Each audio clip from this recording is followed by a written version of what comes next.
So we've talked a lot about Bitcoin's anonymity in this lecture, but Bitcoin's anonymity becomes even more powerful when combined with other technologies, in particular anonymous communication technologies. We've talked about Tor a little bit, we've alluded to it several times, but now let's go into more detail. Let's first set up the problem of anonymous communication though. So this is what the system looks like. There are a bunch of senders, there are a bunch of recipients, and messages are routed from senders through recipients through this network over here. And of course, there's going to be an attacker. This attacker, and this is called the threat model, the attacker controls several things. Some of these nodes in red are compromised by the attacker. Some of these edges, some of these links between honest nodes to the network are also controlled by the attacker, even if the nodes themselves are not. Similarly, some of the recipient nodes over here and some of these links from the network to the recipient node are also controlled by the attacker. And finally, some of the internal nodes of the anonymous communication network, all under the control of the attacker. But crucially, not all of the communication network is controlled by the attacker. And we want to achieve anonymity in this hostile environment. And as before, anonymity refers to unlinkability between the sender and the receiver. So how does Tor accomplish this? It's the same old pattern of picking a chain of intermediaries to route your messages through. And here it is in a nice visual form. And I have to thank the Electronic Frontier Foundation for this slide. So what's going on? Alice over here wants to talk to Bob over here. So she pre-selects a path through this set of routers. And that number is fixed in the Tor protocol. It's always 3. But conceptually, you can imagine that it would be any number you want. And the more nodes you route through, the more anonymity you get. Or the harder it is, I should say, to breach anonymity. So these nodes denoted with a plus are all the Tor nodes. And she picks some subset of 3 nodes randomly in order to route her message. And the security property that we get is that as long as at least one of these 3 nodes that she picks is not compromised or colluding with the attacker, then she is sort of safe here in that Alice cannot be linked to Bob by somebody who's observing some of the nodes in the network. I should say that there are many attacks possible on Tor. One of them, for example, is called an end-to-end traffic correlation attack. So there are going to be timing patterns in the flow of traffic between Alice and whatever Bob is, maybe a website. And so if the attacker controls both of these links, then just by observing the correlation in those timing patterns, he might be able to determine that these 2 nodes are in communication with each other, even if he knows nothing about the route that the message took between them. So one key point here is how do you hide routing information? What do I mean by that? When a message has gone from Alice to the first router, it has to have the IP address of Bob's computer somewhere in that message. Otherwise, there is no way that this router can appropriately forward that on to reach the right destination. However, we don't want this router to actually learn that IP address, because if the router does learn that IP address, then it knows both Alice's IP because the message came from her and Bob's IP because that's where the message is eventually going. And now this router has the link between the 2 ends of the communication. And this would be a problem if this router were malicious. So as you might guess, the answer involves encryption. And as you can see in this picture, these links are in green. They're encrypted connections. And this one is an unencrypted connection. Let's look in more detail to see how this encryption works. It's a specific way in which encryption is used. It's called a layered encryption. It resembles an onion, so that's why onion routing is a related concept here. So what is going on here? Alice and router 1 share a symmetric key that's represented in purple. Alice and router 2 share this key that's represented in blue, and Alice and router 3 share the key that's represented in gold. Now these symmetric keys are not stored long-term by any of these nodes. They're established as necessary using key exchange. The only persistent keys are the long-term public keys of these routers. And these routers do in fact have long-lived identities and public keys and so on. Alice, of course, does not need to have any long-term public key. When she picks a path of these routers, she finds their public keys, executes key exchange protocols, and obtains these shared symmetric keys. And what she's going to do is when she sends the message to R1, it's going to be triply encrypted.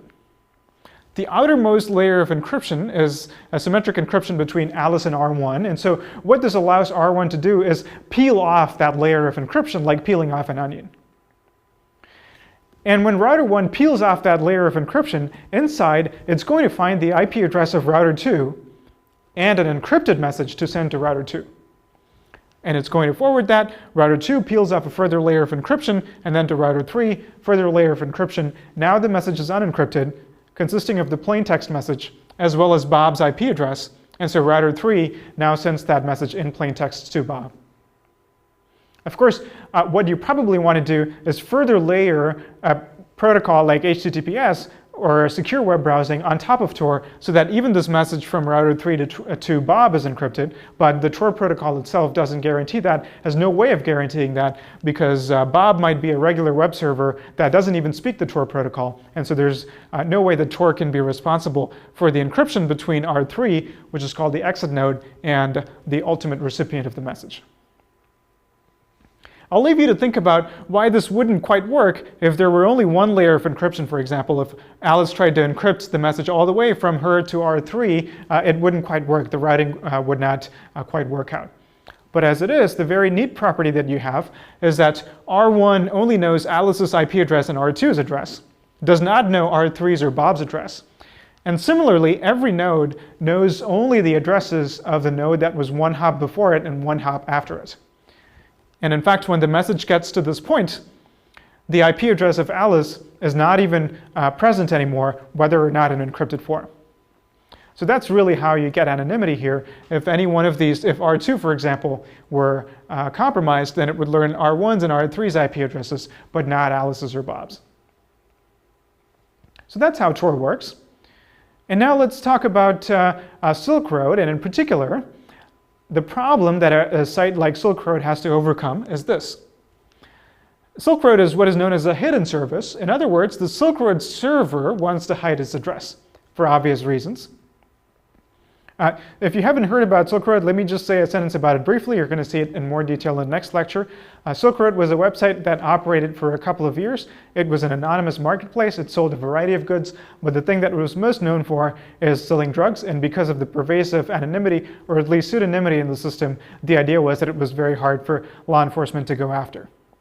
And the story of what happened next I will leave to the next lecture, but let's look at the technology that made something like Silk Road possible and the implications of that.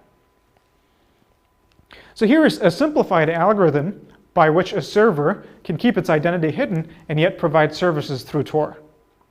What it does is it connects through what is called a rendezvous point, which is one of the Tor routers, through Tor.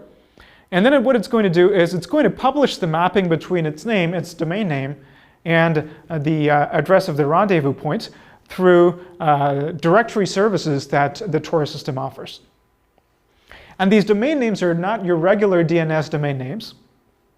That wouldn't work because it's this whole parallel system of routing. And so these are called onion addresses, and they're going to look like this long string .onion. And notice that it looks a lot like Bitcoin public keys. And it's for sort of the same reasons. It's because anyone can generate one of these. And now the client will have to learn the onion address of the site that it wants to visit. If when the Silk Road existed, if you wanted to go to Silk Road, you couldn't type in silkroad.com. That wouldn't make any sense because Silk Road is not even available over the regular web. Instead, you would have to, through some manner, and this was a widely known address, you would have to find, this is not Silk Road's address, by the way, this is the onion address of DuckDuckGo, a search engine that offers privacy and anonymity. But you would find a similar address that belonged to Silk Road and put that into your Tor-enabled browser. And what your client would automatically do is look up the mapping for the address of the rendezvous point, connect to that rendezvous point, and through that rendezvous point have an anonymous and encrypted connection to the ultimate server without the server having to publish its actual IP address. So that covers some of the technology behind Silk Road, in particular anonymous communication and how do you do anonymous payments, which is of course with Bitcoin. But still, you need more technology in order to make this whole system work. You need security. In other words, how can you be sure that when you pay someone on Silk Road, they're going to actually sell you the goods? Silk Road had a reputation system for that, and how do you do anonymous shipping? The site pretty much left this to the participants. It advised buyers to provide an anonymous PO box, for example, to ship goods to. So let's take a step back. We've covered a lot of technology in this lecture. Hopefully you've understood that Bitcoin anonymity is a very powerful thing. And it gains in power when combined with other technologies, in particular anonymous communication technologies. And also, anonymity is a deeply morally ambiguous thing. There are many moral distinctions that we would like to make that we're not able to adequately express at the technological level, and so some of this moral ambiguity appears to be inherent. Hopefully, it's also been clear that anonymity is very fragile. One mistake can create a link that you're trying to hide. But also, anonymity is an important thing to protect. It's worthwhile protecting. It has a lot of good uses in addition to bad uses. So most of the things that we've talked about today are either at the forefront of research technologically, or they're a topic of serious ethical debates. None of this is really settled. And so this is an ongoing conversation, area of ongoing research. We don't know which anonymity system for Bitcoin, if any, is going to become prominent or mainstream.